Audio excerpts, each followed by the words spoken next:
E a gente não consegue pensar, eu, na circunstância dele. Se eu tivesse nascido desse pai, dessa mãe, tivesse tido essa infância, será que eu seria melhor? Por que sentir dó? Isso é tirar até a dignidade da pessoa. Então, isso é ordem, tem a ver com grande, pequeno, antes, depois. Outra lei nos relacionamentos, observar vínculo, tem a ver com pertencimento. E isso acontece primeiro na família, depois a gente tem isso, leva isso para o campo social.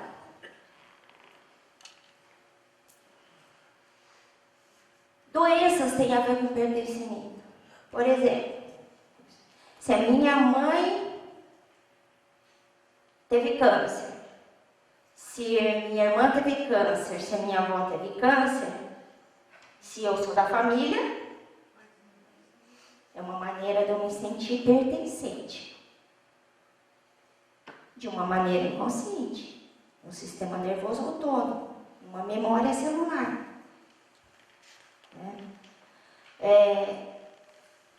Sentir vinculado.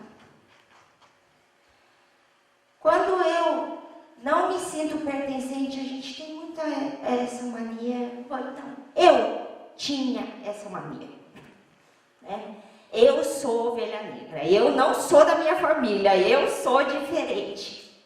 Eu sinto desconectada, eu sinto que eu não tenho vínculo, que eu não pertenço. E isso me leva a muitos problemas emocionais e muitos problemas de relacionamento. Porque a gente fala assim, toda a força está na família, a família é tudo, mas ao mesmo tempo é pregado toda uma ideia de família é uma bosta, família é tudo igual, cunhado se fosse bom não começava com cu, parente, toda família tem conflito. Mas a gente só vai ficar feliz mesmo e forte na vida como um todo, profissional, pessoal, relacionamento amoroso, relacionamento com filhos, quando a gente consegue se conectar a essas leis, que não é uma lei implantada em cima de um julgamento. Ela é assim. O mundo não vai girar ao contrário, porque eu não concordo. Outra lei da natureza, por exemplo, é a lei da gravidade. Se você entende, não entende, se você sabe conceituar ou não, você pulou de cima de um prédio, você vai cair. Se você jogar uma pena, não é porque é pena que ela vai para cima, vai cair também. É uma lei da gravidade, atua sobre todos. Não é uma escolha. E não é um entendimento. Todo mundo está constelando aqui. Todo mundo constela. Então, primeira lei foi ordem.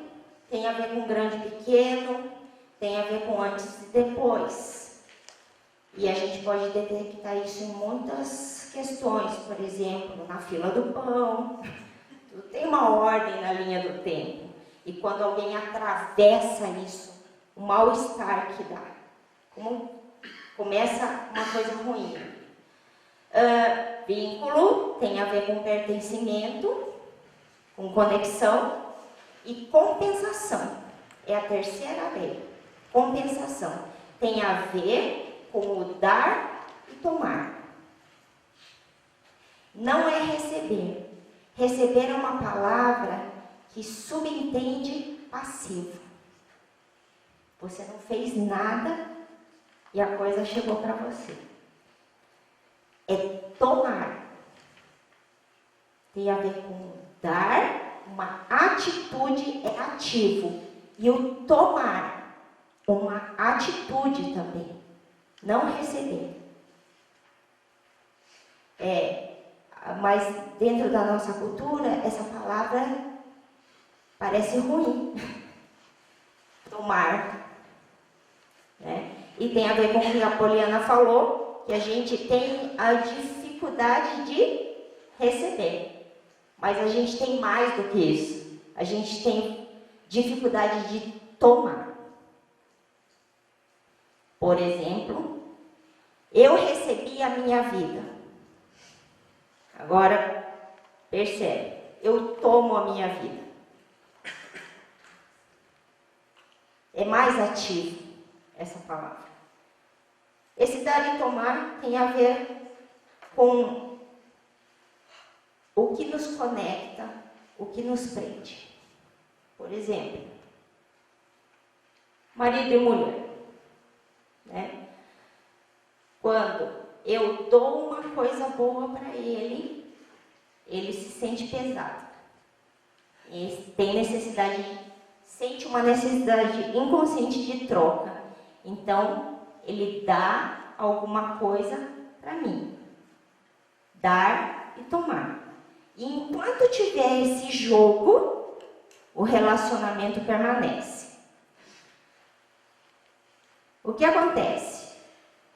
Algumas vezes, o marido dá uma coisa ruim em algum momento. Porque quando é namorado, eu dou uma coisa, tudo é generoso. A gente é generoso quando a gente é namorado, né? Então eu lembro do aniversário dele, aí ele lembra que, não sei, eu tô tristinha, daí ele faz uma coisinha pra mim, eu faço uma coisinha boa pra ele, e assim fica esse joguinho dos relacionamentos.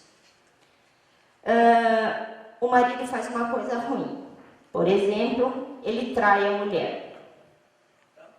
Normal. Desde que o mundo é mundo, a humanidade funcionou dessa maneira.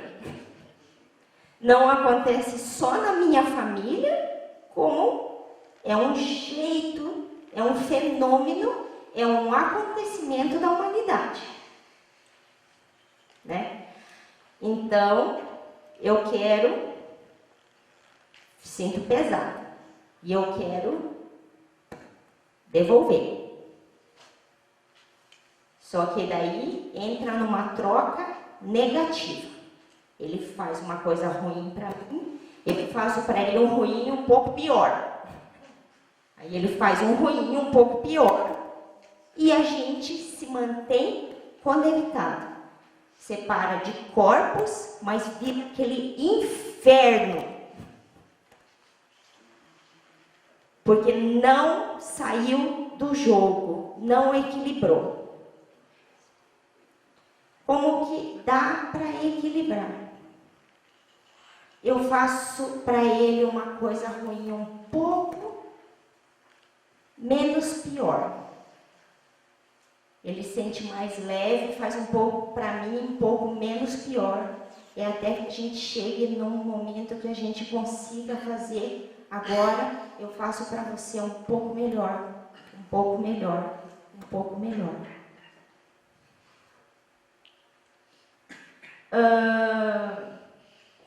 Mas a gente quer ficar na boa consciência.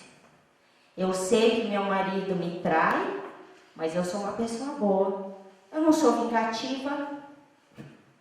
E eu não vou fazer o que ele faz, porque eu não sou ruim como ele é. Eu não sou errada, eu não vou fazer uma coisa errada como ele faz. Então eu me mantenho boazinha, na boa consciência. Faço para ele, ele faz uma coisa ruim para mim, que me fez sentir pesada, e eu continuo agradando, chamando de meu bem, e fazendo o melhor sexo do mundo, e sem perder o marido. Acabou o jogo. Tirou a chance dele retornar. E muitas mulheres perderam seus maridos assim. Estão morando na mesma casa, uma vida inteira, ela na boa consciência, o mundo achando ela uma coisa pequena, porque o que o mundo fala dela, o que a sociedade fala? coitada. Né? E ela simplesmente não jogou o jogo. Um exemplo seria: meu marido me trai. Então, ele gosta de comer sempre na hora certa. Agora aqui em casa a gente só vai comer na hora errada. Ele já se irrita. Já é uma coisa ruim, um pouco menor. Aí ele reclama. Já é uma coisa ruim, um pouco menor, porque é menor do que a traição. Aí eu faço uma coisa ruim, um pouco menor.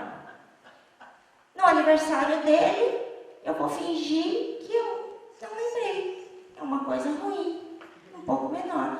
E assim o jogo permanece. O jogo do dar e tomar. E esse dar e tomar tem a ver com a gente também oferecer a oportunidade do outro retornar.